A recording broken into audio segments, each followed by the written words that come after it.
Hey guys, tonight we're diving into something a little strange, a little soggy, and a whole lot more fun than it sounds because tonight I'm going to tell you about the rainy afternoon I mistook a pirate map for my actual homework. You might not have experienced this before, and honestly, neither had I, but I promise it's a story worth drifting off to. It was one of those gloomy days where the sky looked like it had been painted with dishwater. You know the kind, flat gray light, everything damp and a steady, endless sort of drizzle that makes even the birds go quiet. I was maybe 10 or 11 stuck at home in our creaky old house that smelled faintly of wet wool and old books. Outside, the rain drummed gently on the window panes, turning the world into a smudged watercolor painting. Inside, I had been given a dull worksheet on geography, latitude, longitude, trade, when something that involved coloring a map and answering questions I didn't understand. Honestly, I was less interested in the equator and more interested in escaping it. Our living room was chilly in the way only old countryside houses can be, where the fireplace doesn't quite reach the corners, and you keep your socks on even under the blanket. I had all my supplies laid out on the floor, colored pencils, ruler, magnifying glass, because I like to pretend I was a detective, and a stack of reference books borrowed from our town library. That's when it all began.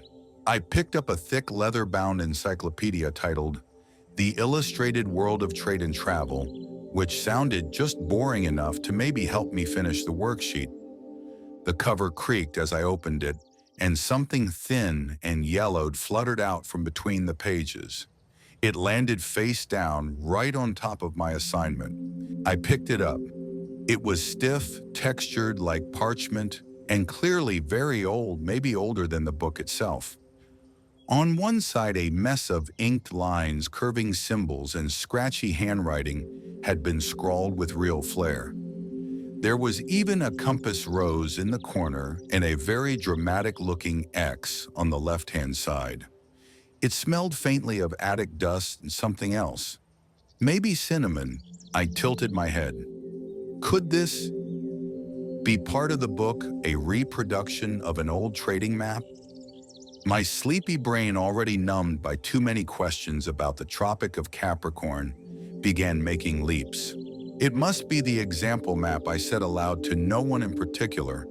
Like, maybe we're supposed to figure out the trade route or something. The rain gave a sympathetic tap against the windows as though encouraging my theory. I smoothed the parchment over my assignment and began comparing them. The map was filled with places labeled things like Moonberry Hollow and Coppertooth Cove. No real country names. No neat lines of longitude or latitude. But still, if I squinted, it sort of looked like the southern part of some ancient coastline. Maybe. I got up and grabbed a piece of lined notebook paper.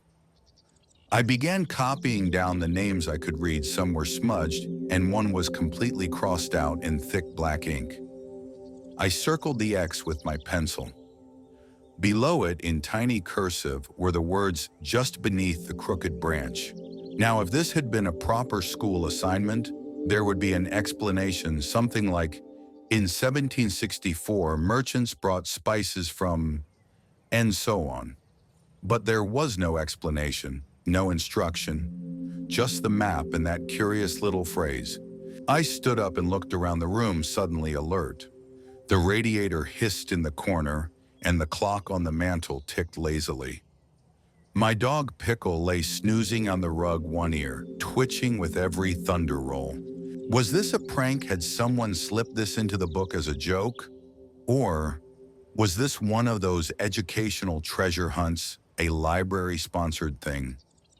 Maybe it was supposed to teach kids geography in a more engaging way. That was the word teachers always used, engaging. Well, I'm engaged, I muttered, and tucked the parchment under my arm. I wandered from room to room, comparing the symbols on the map to things around the house. One area on the map had a strange, jagged drawing that reminded me a lot of our coat rack near the door. Another area looked suspiciously like the wavy shape of our staircase. And the crooked branch? Well, we had an old birch tree out back that leaned like it was perpetually gossiping. I was convinced now. This was no accident. This was a test and I was going to pass it. Maybe I'd even get a gold star. Or a pirate's gold doubloon. Rain continued to pour outside, misting the windows. I grabbed my magnifying glass, my ruler, because treasure maps always involve measuring things right. And my dog's old tennis ball for morale, obviously. The hallway floor creaked under my steps as I moved toward the back door. Just as I reached for my raincoat, I caught sight of something I hadn't noticed before: an old stepladder leaning against the wall leading up to the attic hatch. Now our attic was strictly off limits. Not because it was dangerous, but because it was messy. Mom's word, not mine. Piles of old boxes, moth-eaten blankets, my granddad's dusty record player, and several generations of forgotten Christmas decorations lived up there. But something about the map, the phrase "just beneath the crooked branch," and the sudden appearance of that ladder gave me pause. I looked up. The ceiling hatch was half open, and inside, beyond the flickering yellow glow of the single attic bulb, I thought I saw a little flap of something paper-like fluttering in the draft. Pickle barked once, then went back to sleep. I pulled on the ladder, heart thudding just a little harder than it needed to. The real homework could wait. There was a map to follow. I climbed the creaky ladder, step by step, each one making a sound like a sleepy groan from the house itself. The attic hatch was just barely cracked open, letting out a small breath of dry, dusty air that smelled like old curtains and forgotten stories. I pushed it up the rest of the way and poked my head into the dark space above. It was dim, the kind of dim where you can see shapes but not details. The single bulb swung gently from a cord in the ceiling, casting a lazy circling glow across a battlefield of boxes, old suitcases, and what might have been a stuffed moose head, but turned out to be a hat stand wearing a winter scarf. The paper I'd seen fluttering was pinned to a beam not far from the opening. It was another page thinner than the first, more crumpled, with tiny holes around the edge, like it had been torn from a notebook. I crawled toward it, holding the first parchment like it was an ancient scroll and not something that probably came from a public library. When I got close enough, I saw there were small letters scrawled across the top in blue ink. "You're not far now. Mind the red tin and the slumbering beak." Huh. I blinked at the sentence, trying to decode it like some sort of pirate poetry. Red tin, slumbering beak. What kind of map was this? Then something moved. A sudden flutter from the far corner of the attic. I froze, clutching the parchment against my chest. There it was again, rustling soft like feathers brushing cardboard. My first thought was mouse. My second was ghost, because I had a very active imagination and had once convinced myself that a loose window latch was haunted. But then it squawked a short, scratchy ark. Definitely not a mouse, also not a ghost. Ghost didn't squawk. I slowly made my way toward the noise, stepping carefully over an old rocking horse and a broken umbrella stand. The bulb above swung again, revealing a tall cage nestled behind a stack of games and photo albums. And inside it, a parrot. Well, sort of a parrot. He had one good eye, a tail that looked like it had been chewed on, and feathers in all the wrong places, bright yellow, patchy green, and a strip of shocking red across his head that made him look like he was wearing a crooked pirate's bandana. He blinked at me, then gave a suspicious little chirp. "Ahoy," he said. I nearly fell backward. You just say ahoy?" The parrot gave me a sideways look and fluffed up his feathers. "Peaches. Captain Peaches," he muttered, as if correcting me for getting his rank wrong. "Not now, Polly. They're watching." I stared. Okay, so I had either entered the most elaborate dream of my life, or someone in my family had been hiding a talking parrot in the attic for an uncomfortably long time. I took a deep breath and sat cross-legged on the floor. "All right, Captain Peaches, what's the red tin?" The bird pecked at the corner of his cage. There was a faded red biscuit tin balanced on top, the kind you might find filled with sewing buttons or ancient peppermint candies that taste like furniture polish. I opened it slowly. Inside was a collection of paper slips. Some looked like old receipts. Others had odd symbols drawn on them in black ink. A few even had doodles of ship stars and treasure chests, and one note that said, "Climb to the sky, the crow watches." I looked up at the ceiling of the attic. Directly above us was a small square window frosted over and streaked with rain, but just clear enough to make out the silhouette of the large tree outside. The birch tree. The one that leaned sideways like it was listening. The one with a branch so crooked it looked like someone had bent it on purpose. Suddenly, everything clicked together in my head like magnetic puzzle pieces. The map, the clue, the red tin, the parrot. The crooked branch was the one hanging over the old treehouse in our backyard. That treehouse hadn't been used in years, ever since my cousin got stuck trying to climb into it, and we all decided it was cursed. I grinned. This wasn't a geography assignment. This was the greatest accidental treasure hunt of all time. I gently closed the biscuit tin and tucked it under my arm. Captain Peaches tilted his head. "Don't suppose you want to come with me?" I asked, only half joking. The parrot flapped his wings once and said, "Trust the plum, avoid the socks." Right. Sound advice. I climbed back down the ladder, shutting the attic hatch behind me.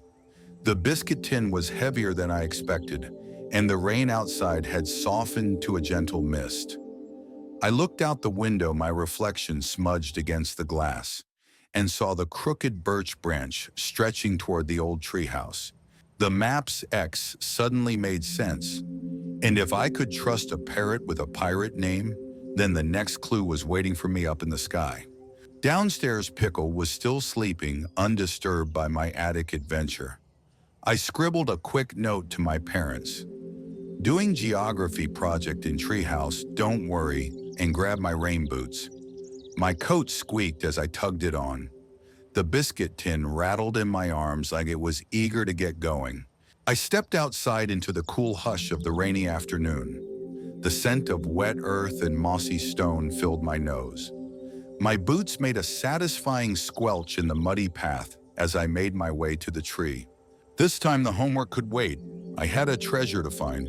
The rain had shifted into a fine mist, one of those gentle, almost shy drizzles that clung to your eyelashes and made everything smell like the inside of a watering can. I trudged through the garden, boots sinking a little in the damp earth, biscuit tin under one arm and the parchment map folded tightly in my coat pocket. Overhead, the crooked birch tree creaked softly in the wind, like it was remembering something important. Our treehouse wasn't really a house, if we're being technical. It was more like a slightly larger than average wooden box, nailed between two limbs with a sagging roof and one narrow window.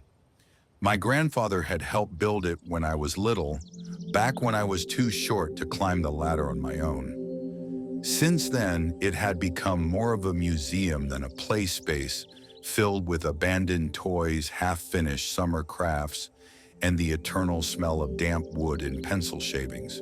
I hadn't been up there in years. The rope ladder still hung on one side, a bit green with moss, but holding strong. I tested it with one foot, then the other. It swayed dramatically under my weight, and for a moment I felt like a true pirate boarding a creaking ship.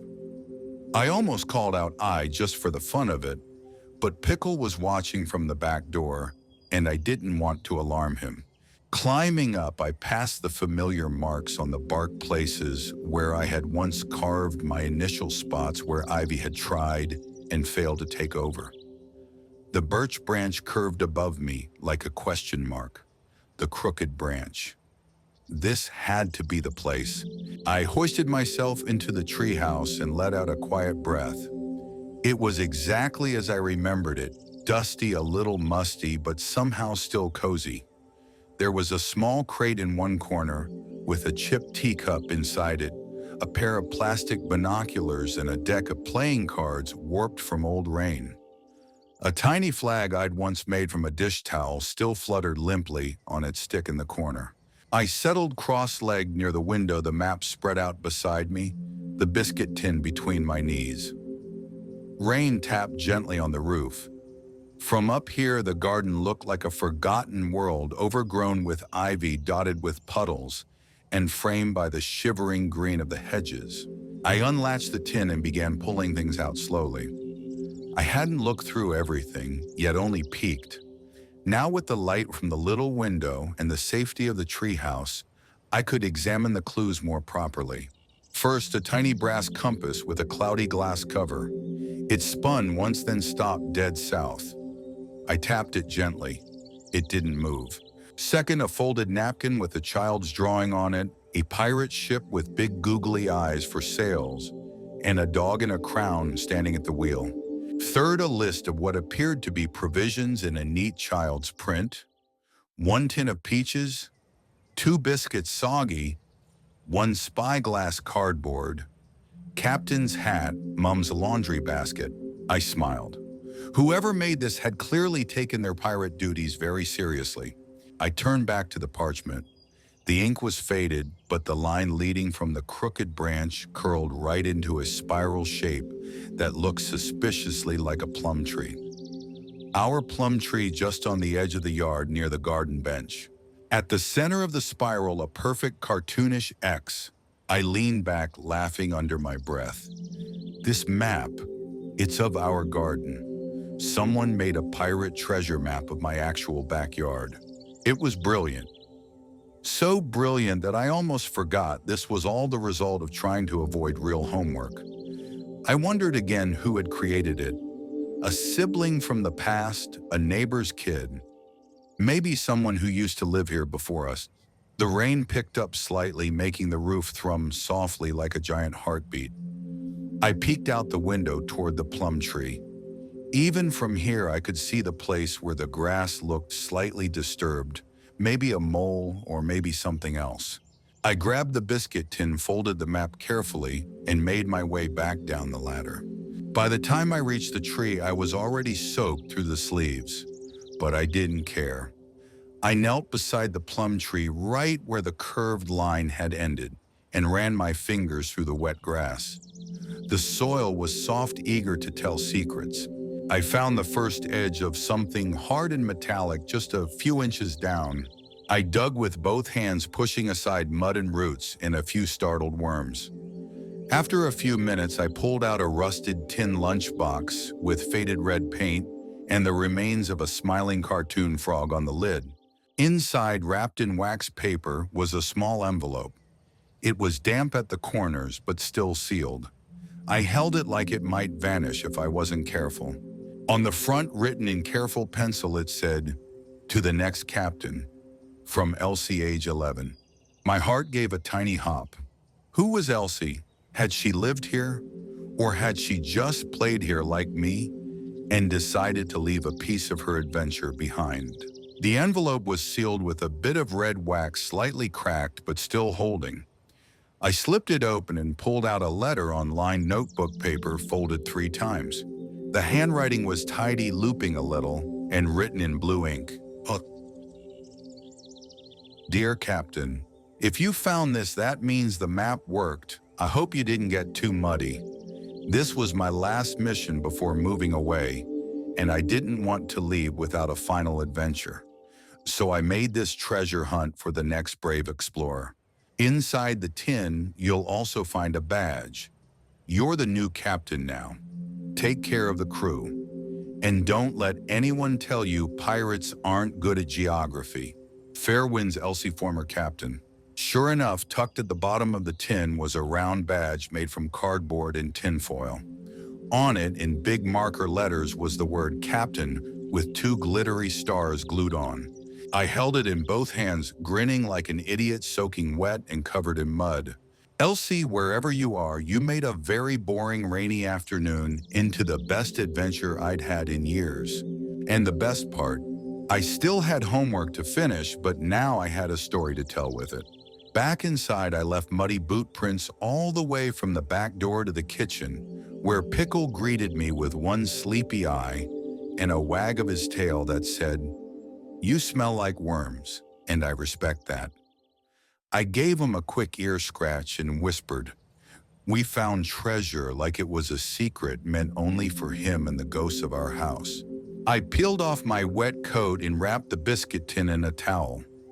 My hands were still chilled from digging, but my heart was warm in that buzzing, fizzy way you feel when something ordinary suddenly becomes extraordinary. I couldn't stop grinning.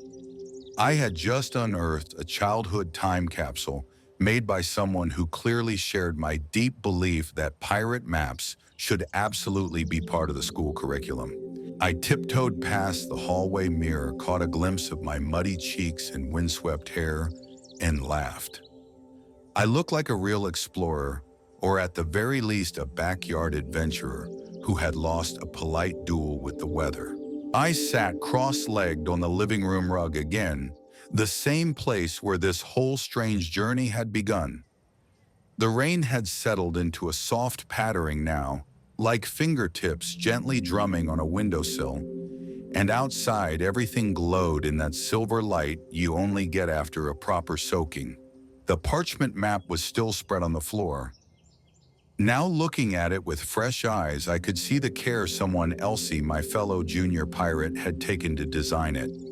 The crooked branch, the plum tree, even a tiny square labeled Lookout's Nest, which had to be the treehouse. It wasn't just a drawing, it was a memory map.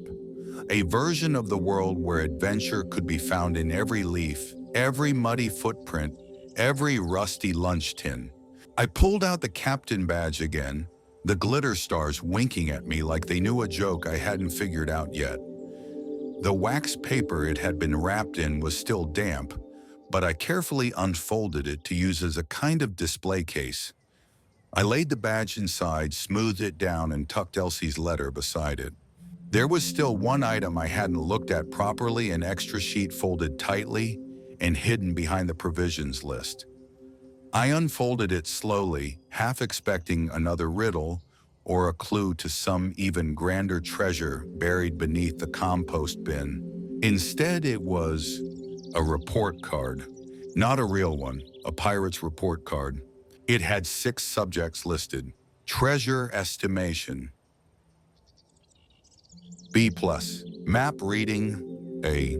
Stealth walking, C. Noisy shoes. Climbing techniques, A. Captain's voice, B. Less squawking, more commanding. Crew morale, A+, excellent biscuit sharing. At the bottom it read, signed Captain Elsie, evaluated by Captain Peaches. I snorted so loud I startled Pickle. Captain Peaches. That explained the parrot in the attic. He must have belonged to Elsie or been part of the whole pirate operation in spirit. Or maybe she just imagined him into existence so well that the house remembered him. That's the thing about old houses. They tend to hold on to stories longer than people do. I carefully refolded the papers and added them to the biscuit tin. The tin itself had become a treasure now, something worth guarding. I didn't know who Elsie was or where she'd gone, but her map had made a perfect rainy afternoon out of what could have been a nap-filled geography nightmare. Speaking of which, I glanced at my actual assignment. It was still sitting there patiently waiting. Half-colored world map, unanswered questions about trade winds and shipping routes. I picked it up, then looked over at the pirate map again. Then I had an idea. Why not use the pirate map? I grabbed a new piece of lined paper, wrote my name neatly at the top, and started my geography answers like this. Today I learned that maps don't always take you where you expect to go. Some maps lead to treasure, and some lead to plum trees, but the best ones take you someplace that makes your socks muddy and your heart a little bigger. That's geography too, I think. And then with a very serious face and very unserious doodles, I explained the features of Elsie's map in relation to trade patterns, landmarks, and plum-based navigation systems. Pickle rolled over with a snort as I drew a tiny ship in the corner of my worksheet. I gave him a thumbs up. Best homework ever, right? He didn't respond, but his tail gave a sleepy thump. By the time the sky turned darker and the clouds started clearing for good, I'd finished the assignment and added a small note at the bottom. P.S. If anyone finds a badge labeled Quartermaster, please return it to the treehouse immediately. Our crew has high standards and excellent snacks. I folded everything, neatly placed the captain badge in my pencil case, and made a mental note to return the parchment map to the library book with a small sticky note that read, "Treasure found." Thank you, Elsie. Then I leaned back against the couch and closed my eyes. The house was quiet except for the low hum of the fridge and the hush of the trees outside. The rain had stopped completely now, leaving behind that calm, echoey kind of stillness where it feels like the whole world is catching its breath. And me, I was officially promoted. Captain of homework, pirate of backyard treasure, explorer of forgotten tin boxes and damp tree houses. Not bad for a rainy afternoon. The next morning, the rain was gone, replaced by a sort of damp sunshine that made the whole garden steam like a jungle. My socks were still wet from where I'd hung them over the radiator, and I had a leaf stuck in my hair that must have migrated from the treehouse during the night. I was halfway through buttering a piece of toast when the doorbell rang. Now I should clarify, our doorbell didn't ding-dong like a regular bell. It made a noise more like a hiccup, a startled bleep that always sounded vaguely apologetic. My mom said it was charming. I thought it sounded guilty, like the house itself didn't like being interrupted. I opened the front door to find my best friend standing there clutching a zip-up jacket and a plastic bag full of what looked like marshmallows, 2 oranges, and a magnifying glass. "Morning," she said, not waiting for an invitation before walking inside. "Your mom said you found something weird yesterday. She also said you were muttering about parrots in your sleep." I blinked. "Did I?" She raised an eyebrow. "Did you not?" I decided not to answer that, and instead gestured dramatically toward the biscuit tin, now resting proudly on the living room coffee table. She leaned over it, her fingers hovering with reverence, then carefully opened the lid. "Whoa!" I know I said, because there really wasn't any better word. She picked up the badge and held it like it was some kind of ancient artifact. "So this was in your garden, buried under the plum tree." She nodded slowly, processing. Then she picked up the map and turned it sideways. "And you think a kid made this, like as a game?" I know she did. Her name was Elsie. She wrote a letter. My friend stopped flipping the map and stared at me. "This is amazing. You realize this means you have a legacy to uphold now." "Exactly," I said, my eyes lighting up. "I'm the new captain." She leaned back dramatically and clutched her plastic bag to her chest.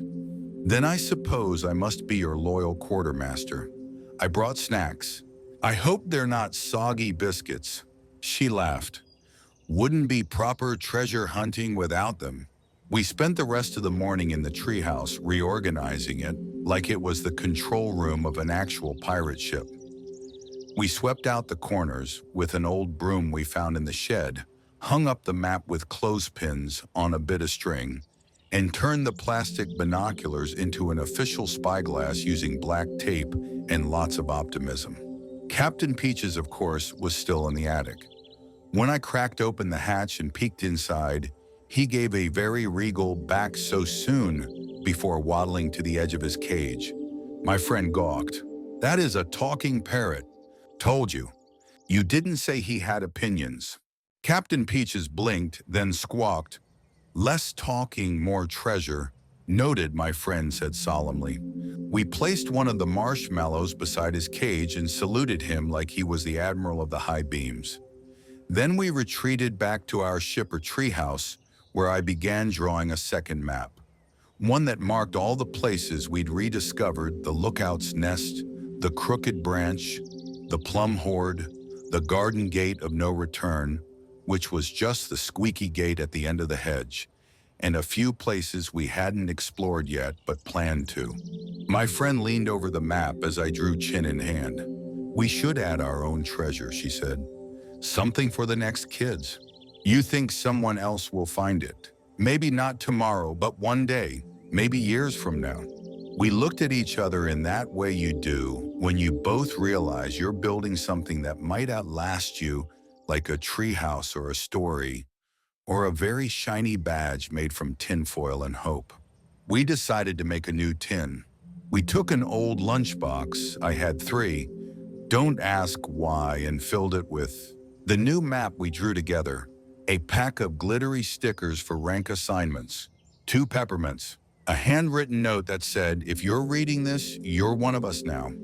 Welcome aboard," and 1 smooth stone that looked almost exactly like a jelly bean, but wasn't important distinction.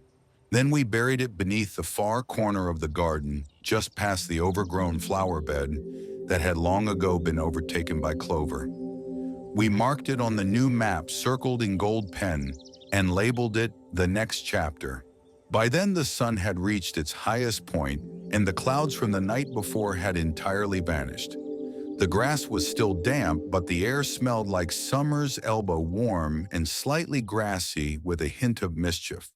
We sat in the treehouse until the shadows stretched long across the garden, telling each other stories about the other pirates who might have once passed through, a crew of squirrels who guarded buried acorns, a long-lost captain who only spoke in riddles, a ghost ship made entirely of laundry baskets and sticks. Every pirate legend starts with someone making it up, and we were more than happy to be that someone. As we packed up and got ready to head inside for dinner, my friend paused at the top of the rope ladder and looked down at the plum tree. "I still can't believe you thought that map was homework." "I mean," I said, grinning, "technically it was educational." She laughed all the way down the ladder. The days that followed turned into a kind of quiet golden blur. Those soft in-between afternoons that don't feel like they belong to any specific time. The rain cleared for good, the sun came out in full, sleepy force, and the garden settled into that early summer glow where everything hums gently.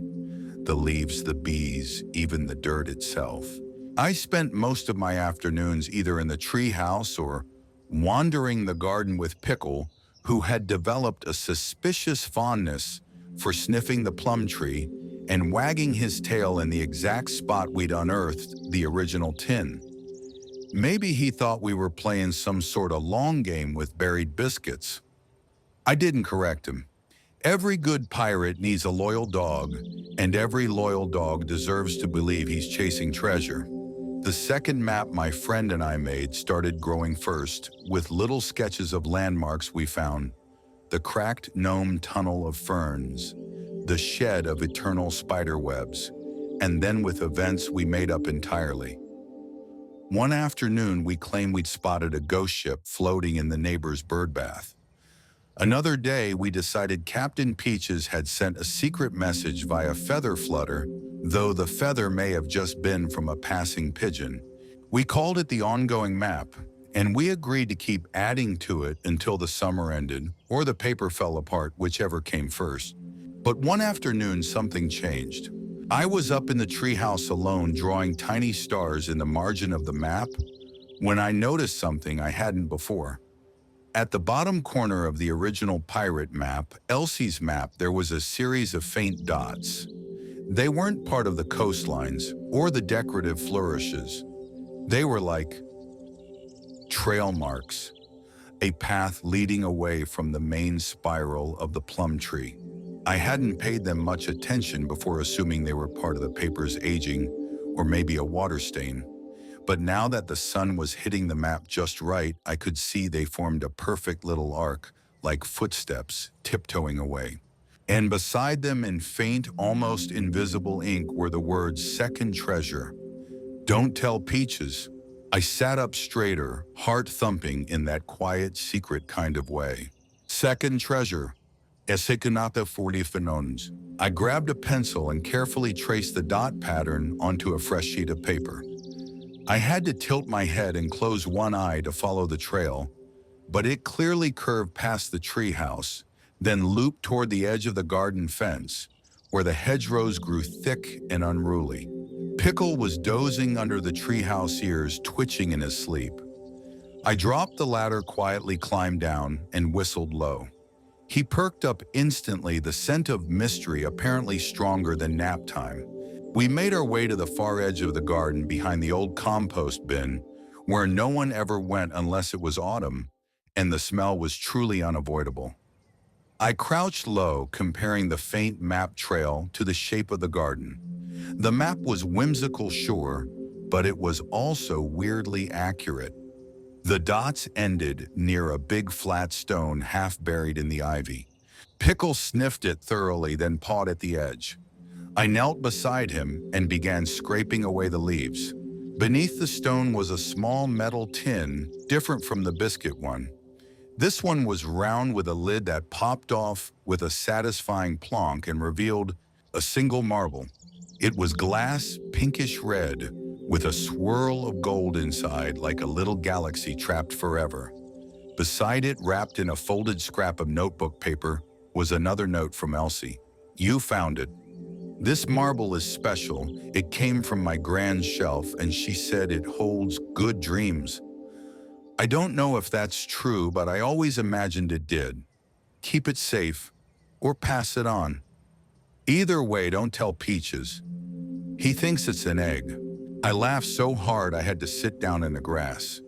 Pickle, clearly satisfied with our success, flopped next to me and started chewing a stick like he was claiming victory. The marble was smooth in my hand, slightly cool, and strangely heavy for its size. It felt like a secret, like something meant to be held only during thunderstorms or just before sleep. That night, I brought it to bed with me. I placed it in a little teacup on my nightstand right beside the captain badge, the original parchment map, and the second map we'd drawn. They made a strange little museum, dusty, rain-wrinkled, and important. Before I drifted off, I whispered, "Thanks, Elsie." And maybe it was my imagination, or maybe it was the marble working its quiet magic, but I swear I heard the softest chuckle, like a girl about my age somewhere just outside the window saying, "You're welcome, Captain." And then silence, gentle, steady silence. The next day was what grown-ups would call unseasonably warm, which meant I spent the morning sweating through a slightly too thick shirt and wondering if pirates had ever suffered from sunburn under their tricorn hats. The garden buzzed with lazy bees and the occasional bark from Pickle, who had decided the flower bed was under attack from a particularly aggressive butterfly. My friend came over just before lunch, armed with juice boxes, a notebook, and a rather bent plastic sword that she claimed was strictly ceremonial. She plopped down in the treehouse beside me and announced, "All right, Captain, what's our heading today?" I unfolded the parchment map with the slow, exaggerated drama of someone unveiling a royal decree. "Elsie left a second treasure," I said, "and we found it." Her eyes widened. What was it? A marble, red and gold, with a note that said it holds good dreams, like a lucky charm. "Exactly," I said, then leaned closer. "And we're not supposed to tell Peaches. He thinks it's an egg."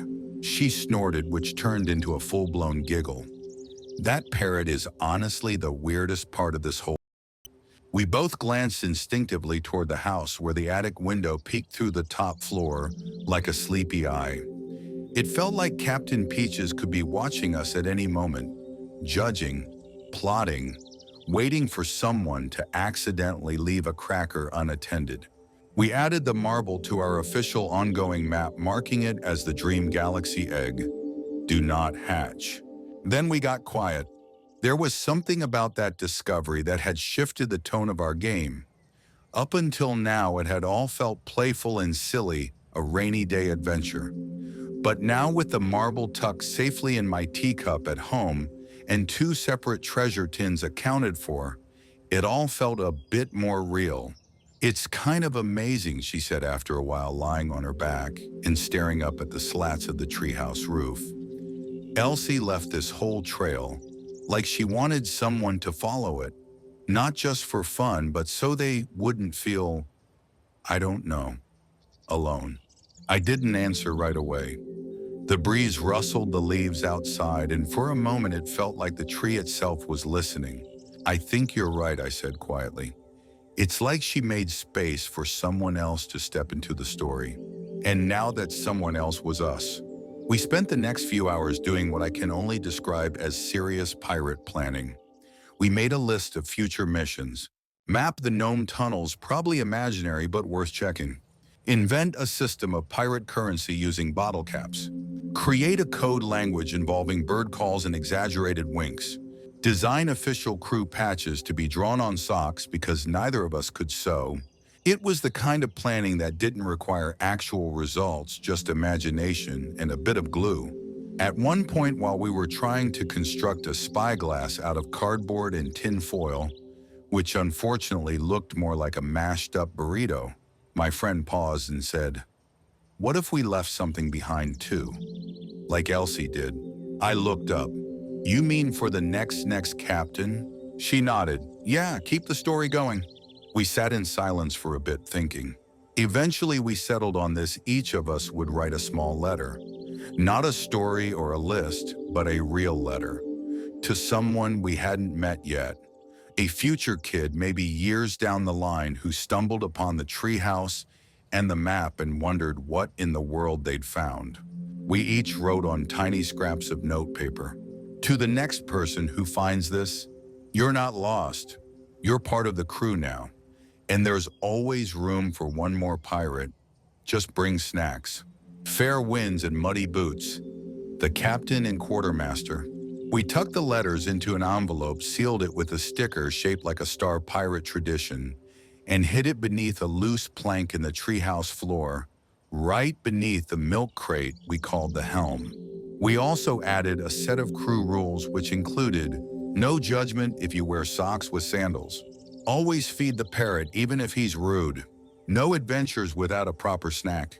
Dream big, dig often. Never ignore a crooked branch.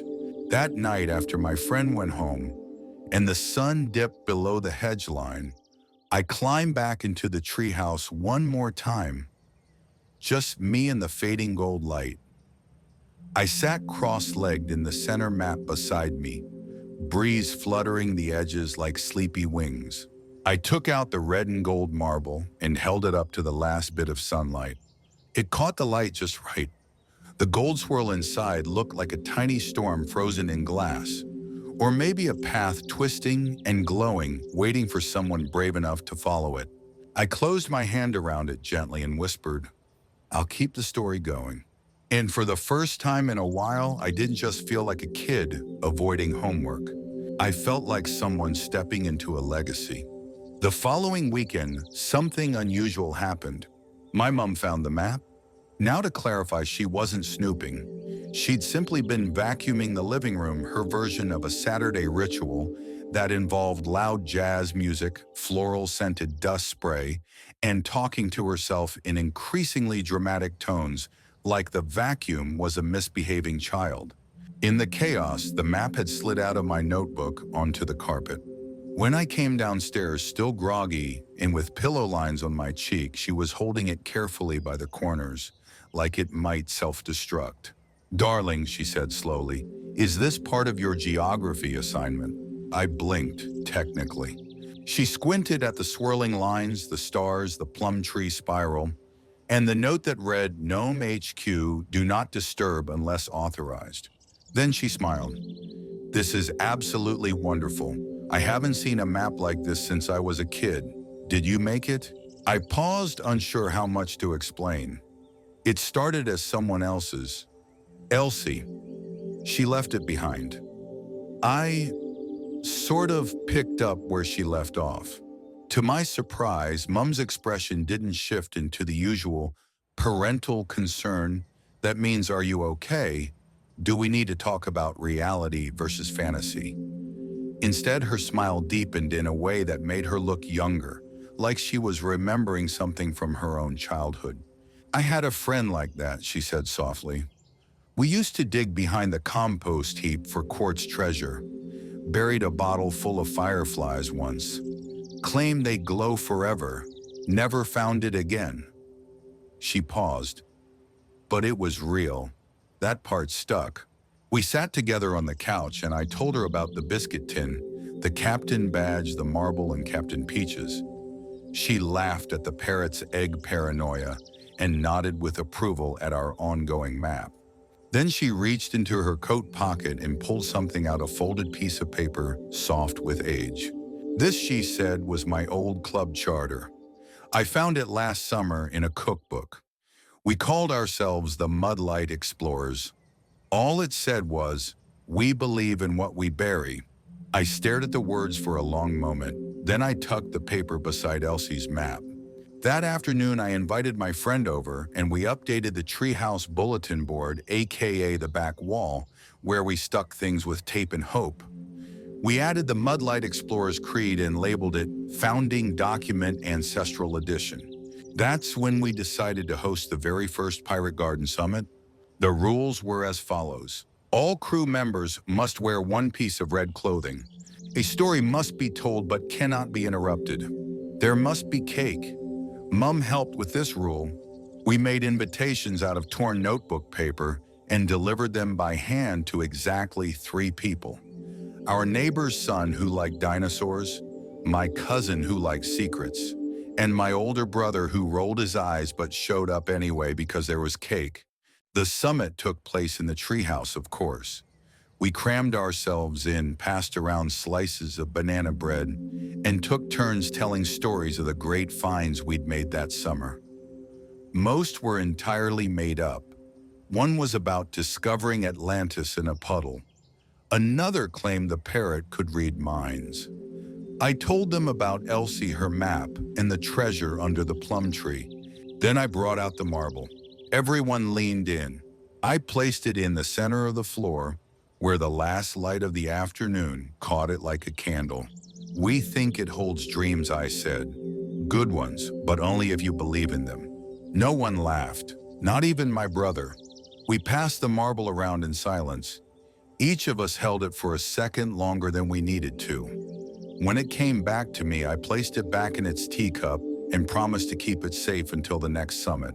After everyone left and the cake was crumbs and Pickle had dozed off mid-tail wag, my friend stayed behind and helped tidy the treehouse.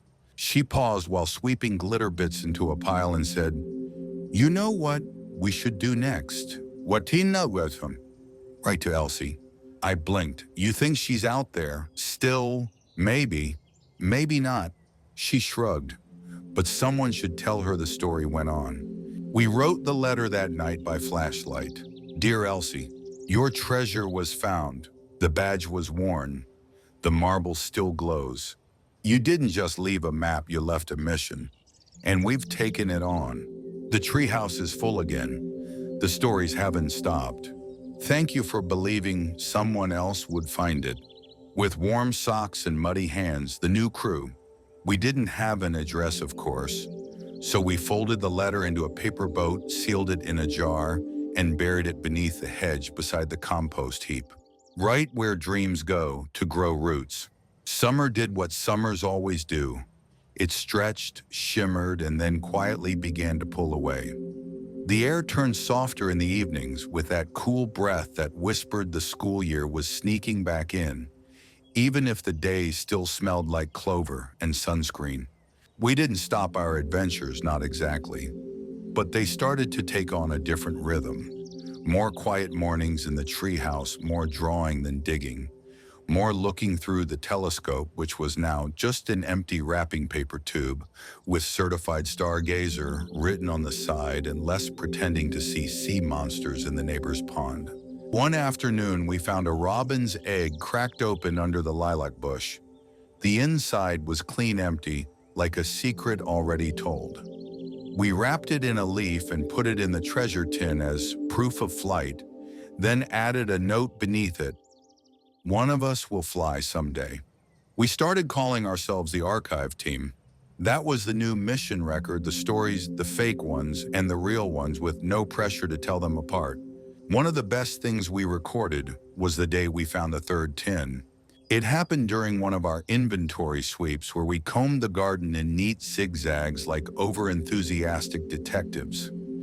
We were halfway through logging the sixth landmark of interest, a dandelion that looked like Elvis, when Pickle veered suddenly toward the fence and began barking at the ivy-covered wall. We both followed him laughing until we noticed a patch of the ivy was arranged strangely. It didn't look torn or disturbed exactly, more like it had been brushed aside and half grown back. Behind it was a small hole in the wooden fence just large enough to fit a hand through, and in that hole, nestled like a squirrel's snack, was a cylindrical tin wrapped in an old blue sock. I pulled it out slowly. It was heavy. Inside, a pair of plastic glasses, the kind with no lenses, a single green playing card with the number 7 and a picture of a fish, and another note. To anyone with enough curiosity to poke through fence holes, you are now part of something strange and important. You may not understand it yet. You don't need to. If you ever feel like the ground beneath your feet is boring, dig. If you ever feel like your house is silent, listen. If you ever feel like you're the only one who dreams, remember us. We are the secret keepers, the map makers, the laughers at nothing. This tin was placed here for you. Don't ask why, just add to it. Suckers. The Weirdos of Plot Lane. We stared at the letter in silence. The Weirdos of Plot Lane, my friend said softly. Plot Lane is 2 streets over, I murmured. They must have come through the garden, maybe ages ago. My friend slowly put on the lensless glasses. Do I look like a certified weirdo? Absolutely. We added our names to the back of the note and tucked it back in. Then we added a pencil sharpener shaped like a cat, a single sequin, and a folded paper airplane. We returned the tin, brushing the ivy carefully back over it. That night I wrote a new entry in the logbook we kept in the treehouse, a cheap spiral-bound notebook labeled Important. August 14th. We found the fence tin today. Pickle led the way. The Weirdos of Plot Lane are real, or they were. We're going to add to it every year. Stories don't end when you stop reading. Sometimes they hide in fence holes. I paused before closing the book. Then I added one more line. We might be weirdos too, and that feels just right. The sun dipped low, bathing the treehouse in gold so thick it looked like the planks had been painted with honey. We sat up there, swinging our legs off the edge, watching the garden breathe. Pickle lay below us in the grass, tail wagging in his sleep, dreaming whatever dogs dream when their bellies are full and their humans are safe and close by. After a long while, my friend said, "Do you think Elsie ever came back?" I shrugged. Maybe. Maybe she didn't need to. Maybe she just wanted someone else to. We were quiet again. Then I added, I think she'd be proud. Not of us finding the treasure, but of what we did with it. My friend nodded, then reached into her backpack and pulled out a fresh notebook. The cover was blue, and across it she had written in marker, "For whoever comes next." She opened the first page and began writing.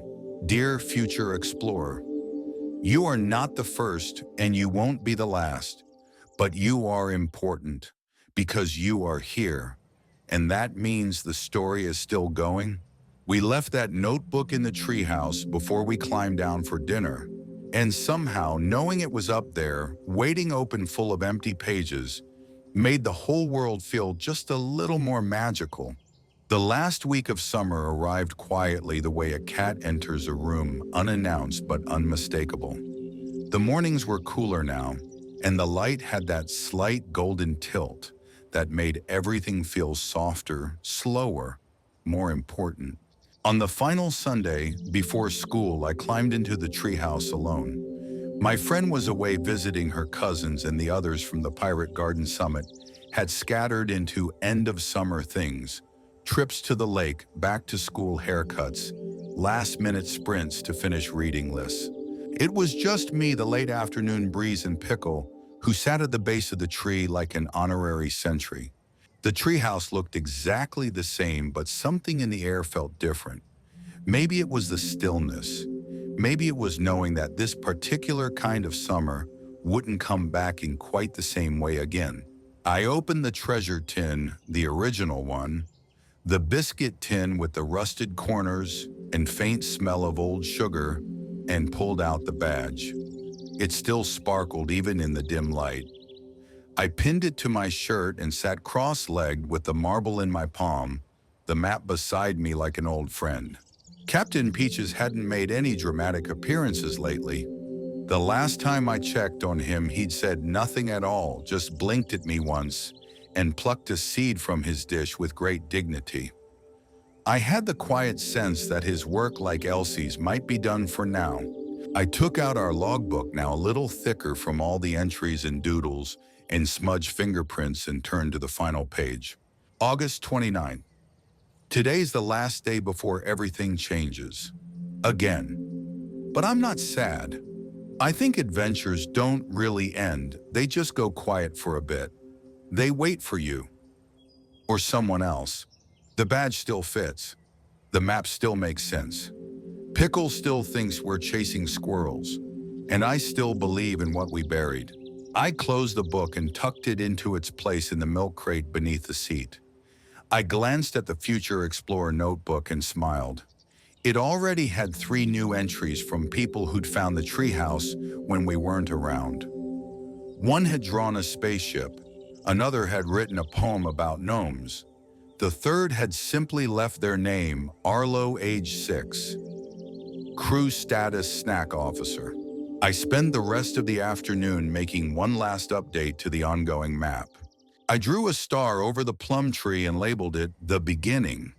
Then I followed the path through the yard and marked the garden gate as the endless horizon. I added a banner in curly letters across the top that read, The Republic of Imagination, est whenever you need it. When the sun began to dip, I climbed down and stood in the yard looking back at the treehouse one more time. The wind rustled the leaves and the rope ladder swayed just slightly like the ship was rocking at anchor. I gave it a small salute. Then I went inside and placed the marble back in the teacup on my nightstand. That night, as I got ready for bed, I held the captain badge in my hand for a few moments, wondering what I should do with it now. I thought about keeping it in my drawer or tucking it inside a book for safekeeping. But then I had a better idea. The next morning on the first day of school, I pinned it quietly, secretly to the inside of my backpack. Right where no one could see, but I would always know it was there. Because the truth is, even when the adventures slow down, even when the homework piles up and the treehouse gets a little dusty, and your socks stay clean for too many days in a row, you're still the captain of your thoughts, of your memories, of every strange treasure waiting quietly beneath the surface of an ordinary day. And whenever I feel that pull, that tug in the chest like a compass needle twitching, I'll find my way back. To the garden, to the tin, to the whispering plum tree, to the map, to Elsie, to the story that never really ends. And so with the map folded neatly and the marble still glowing faintly in its little cup, we come to the quiet end of the diary. Or maybe not the end, just a long, gentle pause. You see, stories like this don't really close. They drift like slow-moving clouds or ripples on a pond, circling back when you least expect it. You might find them again in a whisper of wind through an old fence, or in the way a leaf lands perfectly in your hand. They're soft things like moss underfoot or the hush of dusk settling on a backyard treehouse. Sometimes I still visit the treehouse when the sun is low and the world feels heavy. I climb the familiar rungs of the rope ladder, sit in the corner where the shadows gather and listen. Not for voices exactly, more like memories rustling like old parchment in a breeze. The captain badge stays tucked in my bag now, but I still touch it sometimes before I go to sleep. Just a small reminder that adventure doesn't need oceans. Sometimes it only needs a shovel, a biscuit tin, and a heart that's willing to wonder. So if you're lying there drifting off in the soft glow of your own room, I want you to know there are maps waiting to be drawn, tree houses waiting to be found, tin boxes waiting quietly under soft dirt, and somewhere, maybe even tonight, someone is dreaming up the next great treasure hunt. And maybe it will be you. Good night, explorer. Sweet dreams, Captain. The story will be here when you wake. End of script. Sweet dreams.